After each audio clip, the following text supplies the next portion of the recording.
start with Debra Jo Manley. You remember? It is 6/7/2021, and Debra's here participating in the BE collection. So thank you, and I'm honored you're here. Oh, thank you for having me. Really, so one of the first things I ask is, where were you born? I was born in Paducah, Kentucky, in a pretty poor environment, very poor environment. But I didn't realize I was poor. You didn't? I did not realize until much later. And what, did you have siblings? I have one sister, 5 years younger than myself, Okay. and we were close then and very close now. Great. Yeah. And how about your parents? What was their direction? Well, my parents were pretty much, this is kind of an interesting story. My dad left for California when I was 6. And my sister and I were told that he was going to California to find work, and then we would be following him. Your mother told you that? Yes, yeah. Mother told me that. And my father told me that the day he left. Were you close to him? Yes. Yeah. I was a daddy's girl. Were you? And, but unfortunately we did not rejoin him until I was 15 years old. Wow, that's a... And they never divorced, but you could tell she just wasn't interested in coming out here. She would have never come out here if my dad hadn't been dying. And that's what brought her out here. I see. Did he come back to visit? Never. Never. So you didn't see him for all those many years? Right. I see. I suspect my dad was not the most upright guy, as I learned years later. So I suspect he probably couldn't come back to Paducah. Really? Yeah. Okay. So eventually then he became ill, and your mother moved all of you out to California? Right. Whereabouts in California? In Norwalk, California. And how was that settling into California from Kentucky? You had to move schools and everything. Well, and that is very interesting, because at 15, I started this high school that was so different from the high schools in Paducah that it felt like I was in a college. It was that big. And so that was very uncomfortable. I also realized that all the 15-year-old girls were very different than me. And they were talking about boys and all like... You didn't have that experience in Kentucky? I didn't. I kind of hung around other jock girls, so it just wasn't, I don't know, it just was not that experience until I got out here, and then jock girls were kind of a taboo or a no-no. People didn't really like them or appreciate them. When did you first become aware that your sexuality might be different than all those other girls? Well, I knew I was very different from maybe the 3rd or 4th grade, because I always had crushes on girls and not on boys.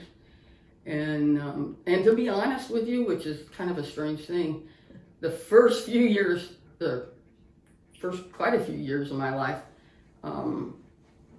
people will ask me, were you a tomboy? And I always say no. I thought I was a boy. I really didn't know I was a girl. Really? It just... That is interesting. Yeah. So, I thought about the word tomboy, as so many people say in these interviews, I was a tomboy. And why a girl who's interested in sports, climbing trees, making things, gets a male label. Right. No, you're absolutely right. And I really hadn't thought a lot about it before. I think it passed me by, but I'm hearing it frequently. Yes. And I should have known I was a tomboy. But your interests are just different. That's right. You're absolutely right. And in fact, my interest, even very little, my dad always told a story that my first words out of my mouth was not mama or daddy, it was ball. I wanted a ball from the minute, I could speak. So, yeah, a little different. So there I was in high school in Norwalk, California. So when you thought you were a boy, was that reinforced at all by your mother? No, not at all by my mother, but by my cousins. my male cousins. I really didn't have, other than my sister, I didn't have other cousins or certainly not another sibling that was female. So you had a pretty big extended family, Mhm. even though your father had left. right, That's good. it saved us. Right. Exactly. Huh. Yeah. So now you're out here in high school. hmm And When you started your period, did you say, whoa? no, I didn't. Uh-huh. I hid it and stole my mom's sanitary belt. Uh-huh. Yeah, it really upset me Yeah, because then it was a confirmation that I would never be a boy. right. Disappointing. Yeah, very disappointing. Who'd you talk to about it? Anybody? No. No. No, and you know, I was very flat chested, so I got away with not wearing a shirt Mhm. for years. Did you? So everything was starting to happen at once. Right. How old were you? 13. So after you came here, Mhm. you were in high school. Did you have any sexual relationships with any girls, or? Well, this is what happened. We moved in. My mother was very uncomfortable. Living here in California. Living in California. She didn't know anyone. Mhm. Very different lifestyle. Mhm. But became friends with a woman across the street that was quite a bit younger than her, 25 years old, and had 3 children. And so our families would get together quite a bit. And I ended up falling in love. Hmm. And she did too. Mhm. And so I came out at 15 because I had to tell my family. It was pretty obvious. Uh-huh. And my mother was very upset. One of the first things she did was she pushed me down to the floor and threw a Bible in my hand and tried to pray it out of me. Mhm. And I wasn't having any part of that. Mhm. But it was And still very religion been painful. a big part of your upbringing? Hmm? Was religion? No, that's what was so Really? strange. So that probably confused me I as bet, well. yeah. You know? What's happening? Exactly. But she made it very clear that, something was wrong with me. Yeah. And so she took me to a shrink, Mhm. and he interviewed me by myself. And then he interviewed my mom by herself. And he brought us into the room together, and I thought, oh boy, this is not going to be pretty. I'm just going to be judged all up and down. And he said, she seems pretty normal to me. I think you're the one that needs therapy. Really? Oh, she was so ticked Yeah. that she just got up and left. Mm-hmm. So, still a lot of negativity around the whole Did experience. you? So he continued to see me through that, although we had to kind of hide it. Yeah. She refused to be there. I feel for my sister that had to take it all in. Because she stayed at home, She, quote unquote, right? Yep. And there was one time that my mother, after the Bible didn't work for me, Mm-hmm. she decided that she would try to beat it out of me. Oh. So she came into the bedroom while I was asleep and took a belt to me. Mm-hmm. And unfortunately, my sister was in the room. Mm-hmm. And I know that, that was hard on her. Yeah. And so, I felt for her, but she's obviously worked through that. We're very close. Mm-hmm. Her middle son is gay. Mm-hmm.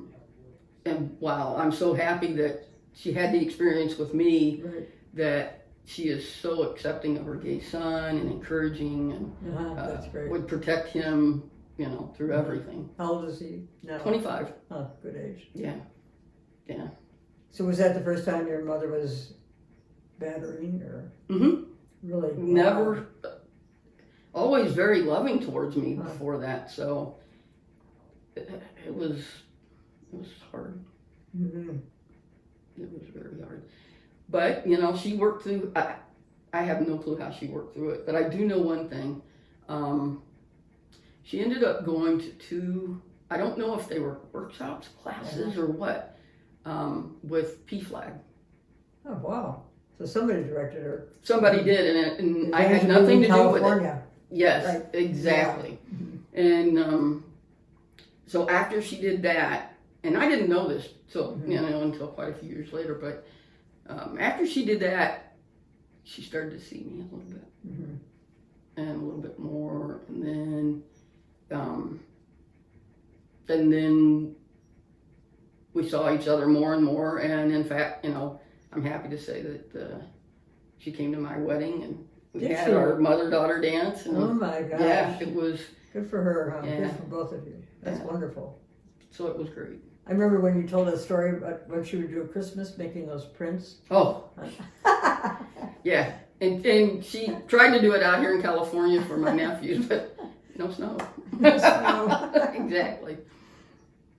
So that was such a cute story.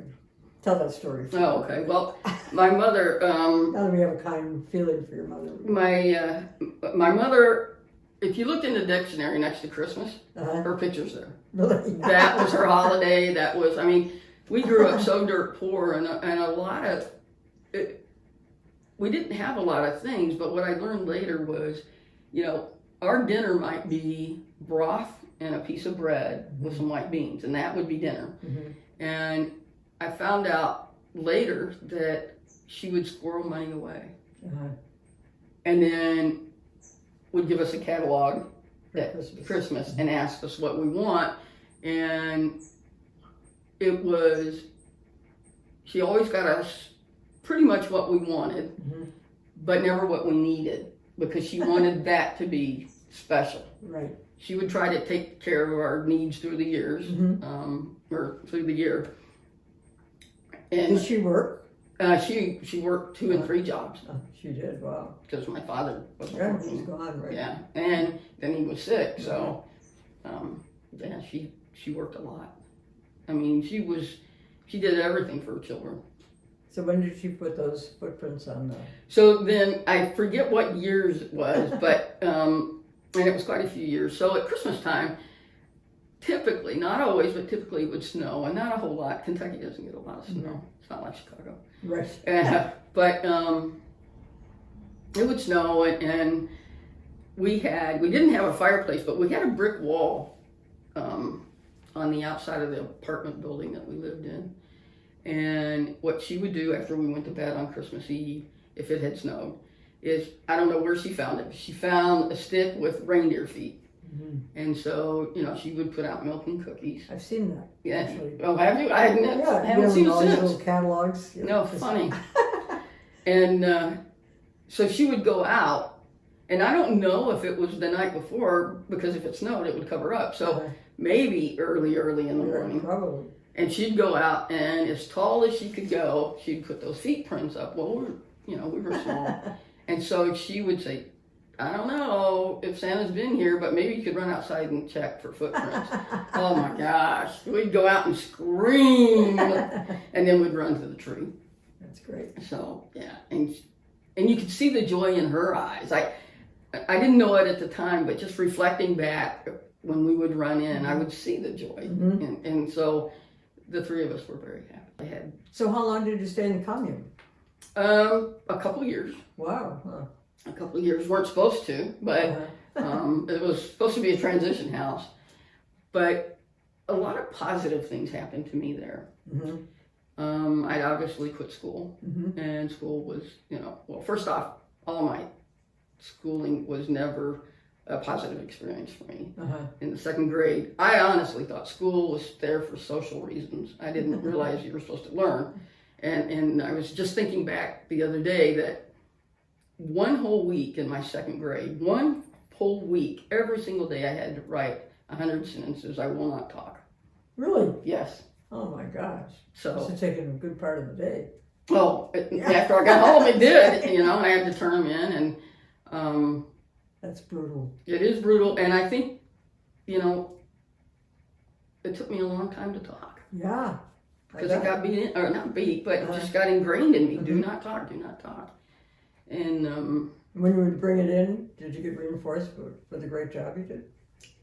Not necessarily. Really? Yeah, it was, I would have been, I don't know what would happen if I hadn't done it. I was too scared not to do it. Yeah, right. But, so I don't know what would have happened. But, I was a good girl. Turned in my sentences. You're afraid not to. Yeah, exactly. Teachers have a lot of power. A lot of power. Yeah. So now you're in the commune, Mm-hmm. and you were still with that one woman? Mm-hmm. Okay. Still with one woman, and Did you begin working then? I did. Uh-huh. I did at a car wash. Uh-huh. Paid cash, Mhm. day, and $10 a day. That was something. Right. But so I worked, and I got exposed to a lot of people in that commune, I bet. and a couple maybe negative experience, but for the most part, believe it or not, it was very positive. And every type of person was there. I mean, It's all women? it was all women, all lesbians. That was a qualification. I don't know about you. Where was it exactly? In Hollywood? It was, I think, more LA than Hollywood. We're trying to document history. Wilshire and Oxford. Oxford? It was on Okay. Oxford, Okay. Oxford Street. And across the street was Wilshire. And there was a YWCA across the street, and they would picket us. Really? Yeah, they would picket us and call us the dregs of society, and so that part wasn't so positive. But there were a lot of positive women that I ended up later seeing. Other places. Other places, People absolutely. will relate to this as they watch your video. I bet. It was, and my job in the commune, because everybody kind of had assigned responsibilities. My job was to, I can't think of her first name. I think something like Jenny Cordova. Jean Cordova, driving around with her and piling out the lesbian tides to the different stores or vendors. And that was my contribution. That's a big one. It was huge for me, And so I started to get to know some Was of she the living people. in the commune? No, which I was impressed with. So I was going to be like her. I was going to get out of that commune at some point. Have And a how job. did you get out? Ended up from this $10 a day cash car wash, finding a better job at another automated car wash, and making more money. The person I was with at the time, the 25-year-old woman, she got a better job, and so we had enough money to move out. Right. And I thought that was awesome. Yeah, I bet. Yeah, that was fantastic. And then about a year after that, I found out she started seeing a man.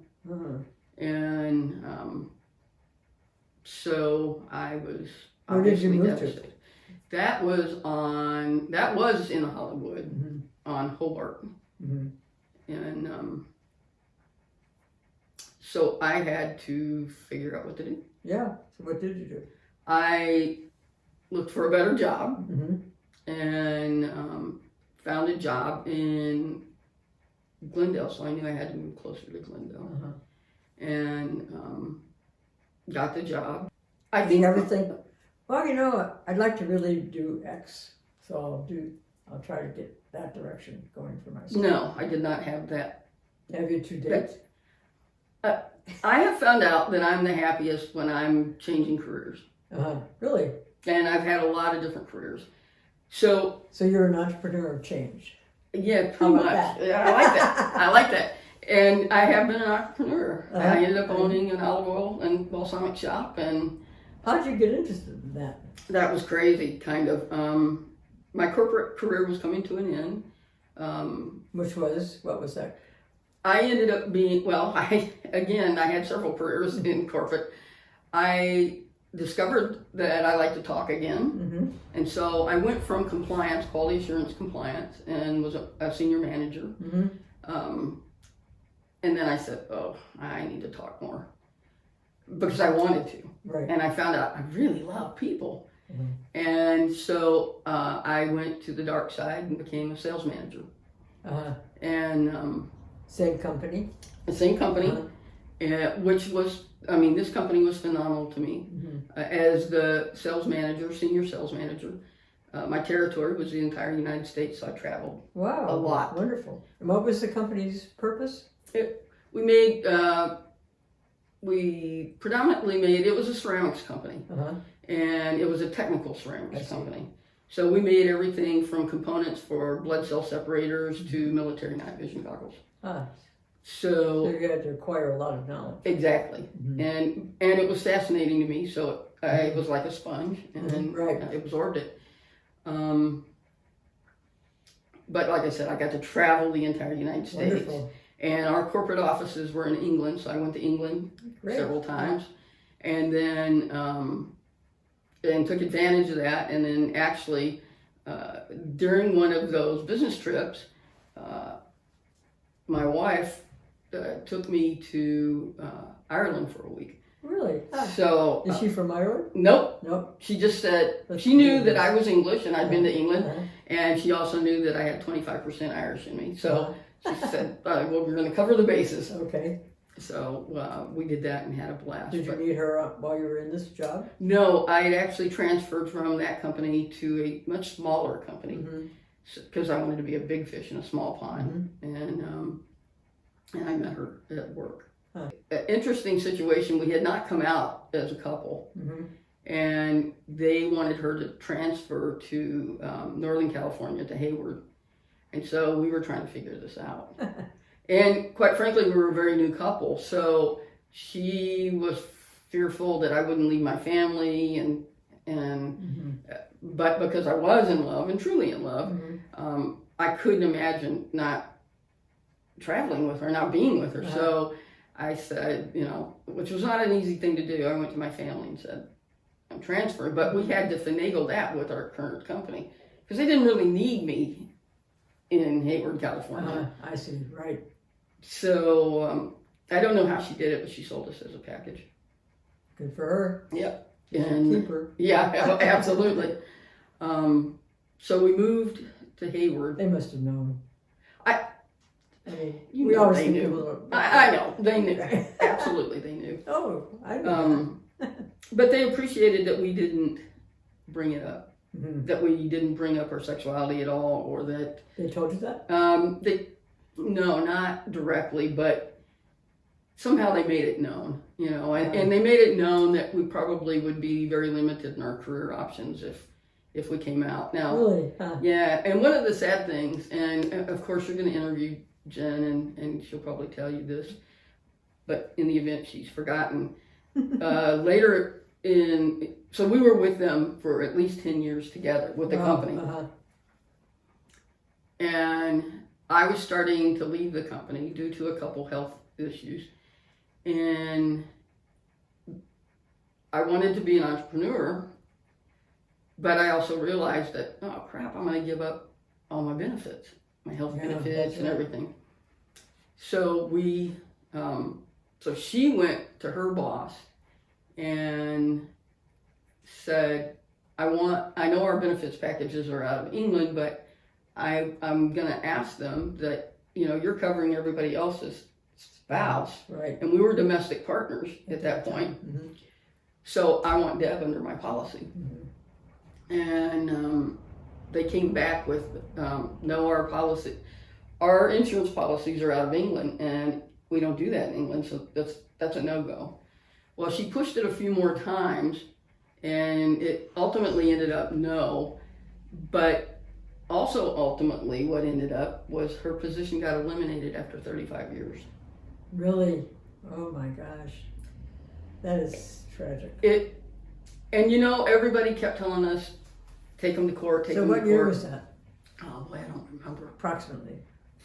In the 80s? The 90s? That was in the 2000s. 2000. So not that long ago. Not that long ago. This is my concern, that this bias still is prevalent. Absolutely it is. And of course they denied it. Of but course. when you looked at her, they couldn't lay her off or they could lay her off, but they couldn't fire her because her reviews were phenomenal. Right. And so they just eliminated the position. And I was devastated for her. Right. I thought, how could you do this to a 35-year employee Right. that had relocated because you wanted her to? And To so, Hayward. Yeah, in Hayward. Exactly. So that was that was really disappointing. Was that it? Then did you start the olive oil thing after that? So I decided that, we were going to figure out how to make it work. Yeah. And so I had gone to culinary school Mm-hmm. for earlier in my career, my corporate career. I went to culinary school, and what happened was I didn't finish it because I loved it unbelievably. But I had to ask myself at one point, do you want to make $40,000 a year or $140,000 a year? Right. So I gave up school Mm-hmm. and continued my corporate life. Mm-hmm. And but food had always been in me, and a lot of it had to do. I mean, I had a lot of meals in this house that were potlucks, and breaking bread with women. It stuck with me. I still like potluck. Me too. And so food was very important, and I do believe it certainly learning food, I learned about cultures, and I've learned a tremendous amount of things. And there's a quote from a famous chef that I relate to very much. The quote is, before we're even aware that we're human, we're hungry. Huh. Did you use that in your business? I did. All right. And that quote, by the way, is from Anthony Bourdain. Okay. But, yeah. Right. And so food became very important to me. And so I wanted to go back to it after my corporate career. And yet I wanted to have a storefront because I wanted to talk to people. Right. And the more I got into food and olive oil and started really understanding the health benefits of a good olive oil, I wanted to teach. And so I ended up going to UC Davis, and they have an olive center there. And I ended up being a certified oleologist. I thought that was such an interesting title. Yeah. What exactly is that? It is a person that studies every aspect of olive growth and then the manufacturing of olive oil. And a lot of people don't realize it's becoming less so happening and more so knowledgeable that it used to be that, and probably still pretty much is, olive oil was one of the top 5 fraudulent foods in the world. Really? I didn't know that. No regulations, hardly. Huh. And so you could cut Anything it you with, wanted. you could put this much Those olive oil, rosemary. exactly, and the rest could be vegetable oil or anything. Huh. And they would sell it cheap to restaurants or whatever, and to consumers. Have they changed that? A little bit, Not really. No. not a lot. Huh. Not So a if lot. you were to pick out a person that was really, first a person, then an event that was changing your course or significant to your direction besides your partners. Well, kind of a funny story, and this is going to sound so kiss-ass right now, but what happened was, being the boy that I was, I had an aversion to cooking. I remember. Yes.